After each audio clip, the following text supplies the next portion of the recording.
The fuel was running dangerously low, and the lubricating oil was nearly exhausted. But pioneering pilot Domingo Rocio del Toro could see land ahead.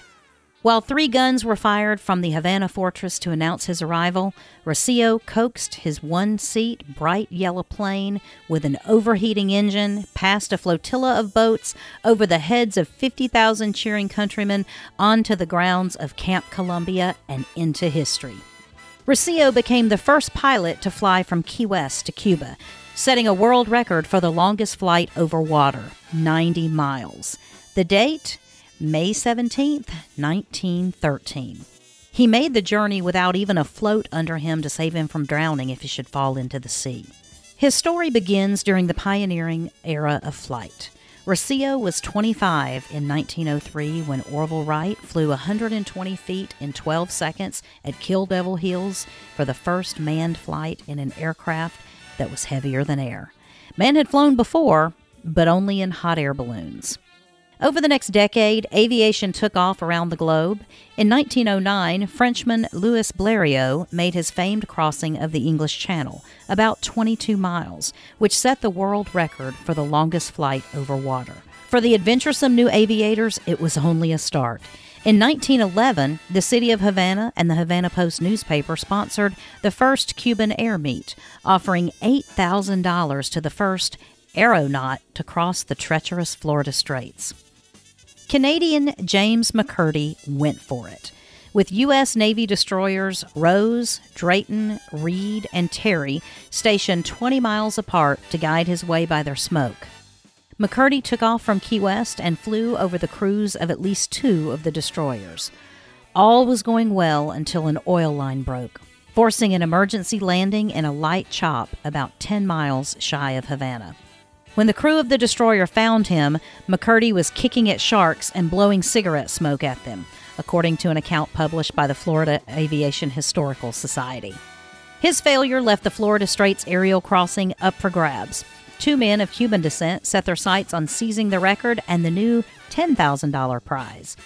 Rocio, born in 1878 to Cuban parents in Oran, Algeria, and Parla, born in 1887 in Key West after his parents immigrated from Cuba during the Revolution for Independence. The men were reported to have become bitter rivals. Parla, whose family had returned to Cuba after the revolution ended, got his aviator wings in April 1912. He paid $900 for a 40-day course at the Miami Curtis Flying Academy. But his quest was delayed because he could not immediately come up with $5,000 to buy an airplane. In the meantime, Rocio, whose family had returned to Cuba, went to Paris in late 1912 to get his international pilot's license at the School of Aviation, run by none other than Blériot, the pilot who first crossed the English Channel. Now, Rocio was looking for sponsors to buy him a plane. By May 1913, both men had their aircraft shipped by rail to Key West, and then the race was on. Parla had bought a Curtiss seaplane. Rocio had reportedly purchased a Morane Saulnier monoplane, although some accounts say it was a Blériot 11. My dad picked the date of May 20th in commemoration of Cuba's independence from Spain, Albert Rocio said. But his friend, Father Lanza, who was a meteorologist, told him the weather conditions would be bad that day. So Rocio pushed up his attempt to May 17th. Meanwhile, Parla decided to make his try that day too, despite the Navy's recommendation not to do so due to rough seas. Rocio took off before 6 a.m. from Trumbo Point, a large area made from landfill for Henry Flagler's railroad station. Key West Airport would not be built for another 14 years. Parla's seaplane tried to take off about a mile away on the other side of the island, but the rough waters and winds caused his float to rupture and snap the wires that secured his wings. While there are several newspaper stories written about the day of the event and very few historical accounts, the details vary.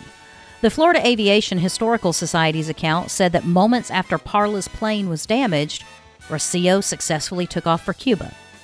Parla was so mad that he grabbed his brother's revolver and fired a shot at Rocio, which fortunately missed, according to the account. On the 70th anniversary of the feat, Captain Tom Brown, an aviation buff and commander of Naval Air Station Key West, told a crowd the same story, adding that Rocio was the first pilot to be taken under fire. In the Boston Evening Transcript of May 17, 1913, it says that Parla sent a delegation to Rocio to ask that he postpone the flight due to high winds. When Parla was informed that Rocio said no, Parla threatened to kill himself and was reported to have placed a revolver against his temple, but friends stopped him. I know he was upset and supposedly did shoot at him, Key West historian Tom Hambright said, but I have a photo of Rocio taking off and you can just see the dot, well beyond the range to shoot anyone with a handgun. And years later, Parla committed suicide. But did he threaten to do it that day? I don't know, Hambright said. There's no mention of guns in a special cable to the New York Times, also dated May 17, 1913. But it says Rocio made the historic voyage with a monkey on board, which had been given to him in Key West as a mascot. There's no second source on that one. Accounts also say Rocio delivered mail from the mayor of Key West to the mayor of Havana, making him the first airmail pilot in Cuba. His venture was supported by 3 Cuban Navy ships: the Patria at the halfway point, the Hatui at 30 miles from Havana, and at 24 de Febrero at 15 miles from the finish. The exact time of the flight is up for debate, ranging from 2 hours and 8 minutes to 2 hours and 45 minutes. 2 days later, Parla tried again, using only a compass to guide him. He succeeded in making the crossing, although landing off course in Muriel Harbor for a route of 117 miles. He got $5,000 for second place and broke Rocio's record for the longest flight over water. There was no monkey on board, but family accounts say he had taken a Cuban flag that revolutionary Jose Marti had carried with him during his travels in Florida to raise money for Cuban independence. Memorabilia of Parla is exhibited at Key West's San Carlos Institute, where Marty united the Cuban exiles in 1892. At the time, the crossings were one splash when aviation was a novelty. In 1938, Rocio's name was put on a Cuban stamp. On the 50th anniversary, a group of aviators erected a monument for him at Trumbo Point.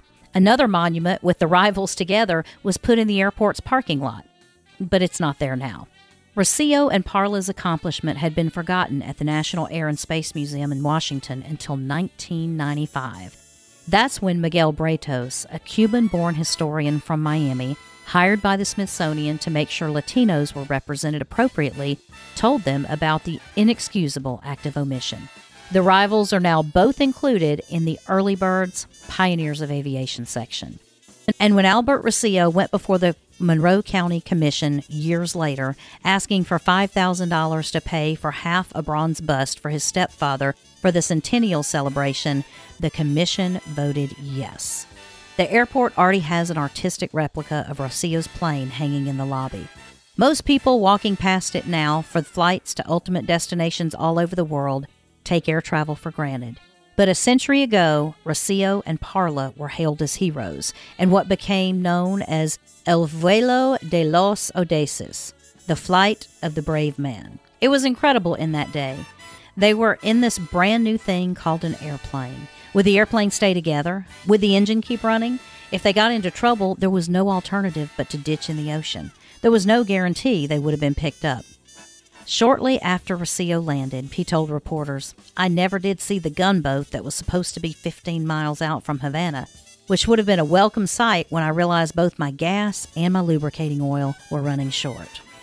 And it was today, January 30th, 1911, that Curtiss aircraft test pilot J.A.W. McCurdy attempted to fly from Key West to Havana, but crashed short of the island and was rescued by a Navy destroyer.